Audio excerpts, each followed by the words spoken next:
everyone. Today I will be making a deconstructed salmon kebab. I saw a recipe for salmon kebabs on the internet that I wanted to try, and then I went, why make salmon kebabs that you have to take off a skewer and soak and grill when you can just make a deconstructed version? So that's what we're making today. I have already prepped all of my veg and my salmon. This is also going to be my meal prep for the week. I used 3 of the frozen salmon fillets from Costco, and I went ahead and seasoned them. Here they are. They're seasoned with a little bit of olive oil, about a tablespoon, salt, chili pepper, some curry powder that I got from Food for Less for $1, paprika, Food for Less for $1, and some ground turmeric and curry help with inflammation. And then of course salmon is great. It has great antioxidants. And then the little cubes, of course, are my garlic and ginger from the last video.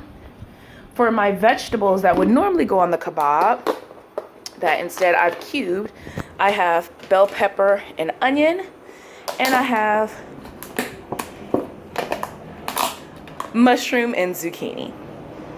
So right now I'm heating a cast iron skillet over medium-high heat. Excuse the mess. And so once that's hot, which I'm waiting for it to get hot, we'll add our vegetables. We're gonna add our onions and our peppers first, allow those to saute until soft, and then we'll add in our salmon. The salmon's been cubed so that it's about the same size.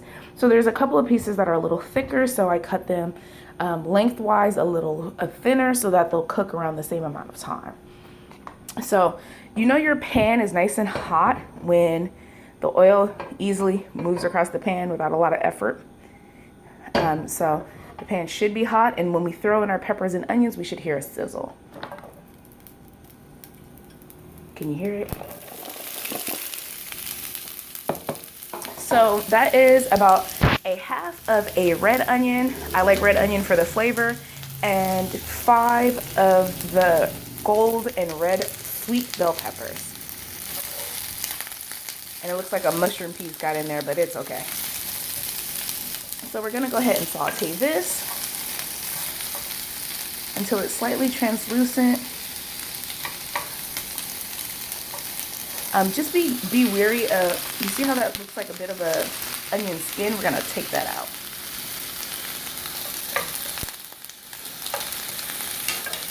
And these are also a large dice because, again, you want it to be similar to the kebab size. I'm probably gonna eat it tonight with just the vegetable mix and the salmon, but it can be also paired with rice or quinoa, or even a side salad accompaniment. So we're gonna saute that. You see how now it's going from the dark purple to a lighter purple? That's exactly what you want.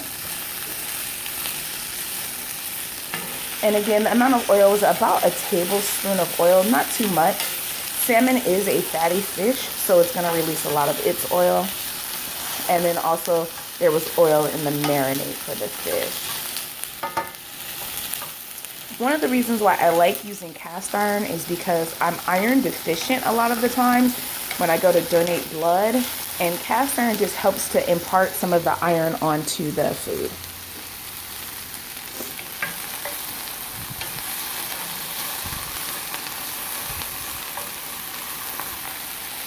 Okay, so I'm not gonna stir it. I'm gonna let it sit for a bit so that way it can pick up a little bit of color.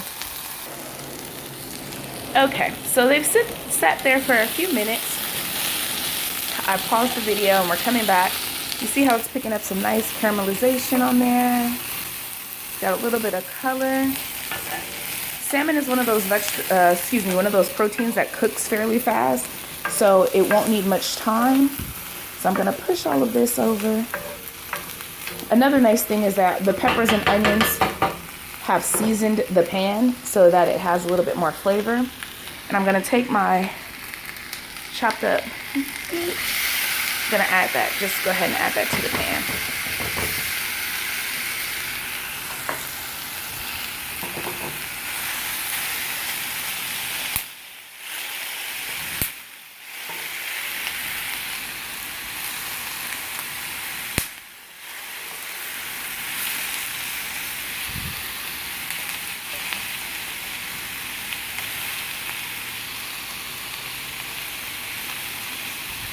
So because this is a cast iron skillet, I want to let it sit and pick up a little bit of caramelization and sear before I kind of like zhuzh it around or stir it around. Just because I don't want to tear the meat. I do want it to brown and get a little bit of texture. So you can hear that sizzle. So the pan is nice and hot. The veg is starting to get cooked. Everything's starting to come together. I can start to smell the seasoning, which is really nice. I also have a little bit of lemon that I'll probably squeeze on top just to add a little bit more flavor.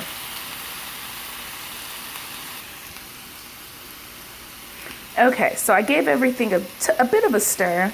Most of the salmon has started to sear. It's been about only a minute and a half. But what I want to do now is I would like to add my vegetables, the last of my vegetables, so that everything can have an opportunity to, the flavors to come together. So I'm gonna move this all over to one side. And we're gonna add our zucchini. Actually, you know what? No, I'm not. Push this like this. And I'm gonna get those little bits up. And one of the reasons why I like doing things in one pot. Add everything on top.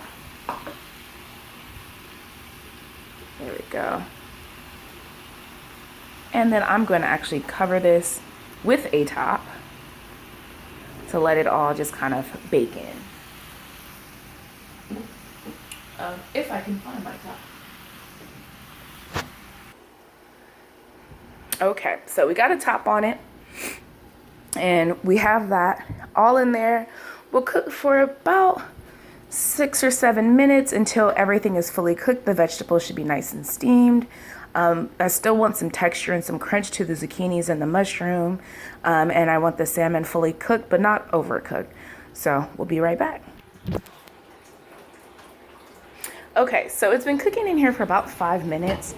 And what I am going to do is I'm going to give it a stir. If I can find, I don't know what I did with my utensil. I'm gonna give it a bit of a stir, just so that that seasoning and stuff all gets to get incorporated.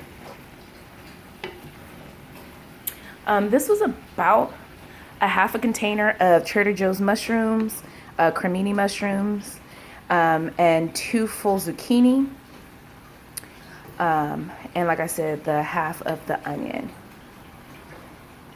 So I'm gonna perfectly cook salmon, breaks apart nice and easy. Actually gonna give it a little taste. I'm gonna put the top back on it so it can allow the zucchini to cook all the way. And here's the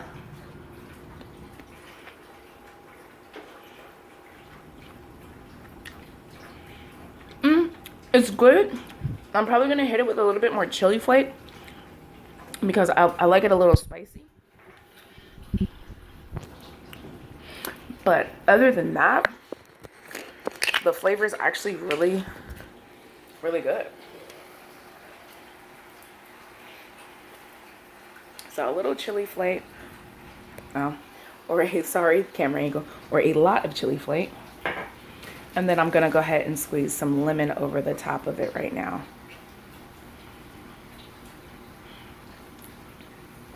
That way it'll help marry all of those flavors. Put the top back on it and give it a few more minutes to cook.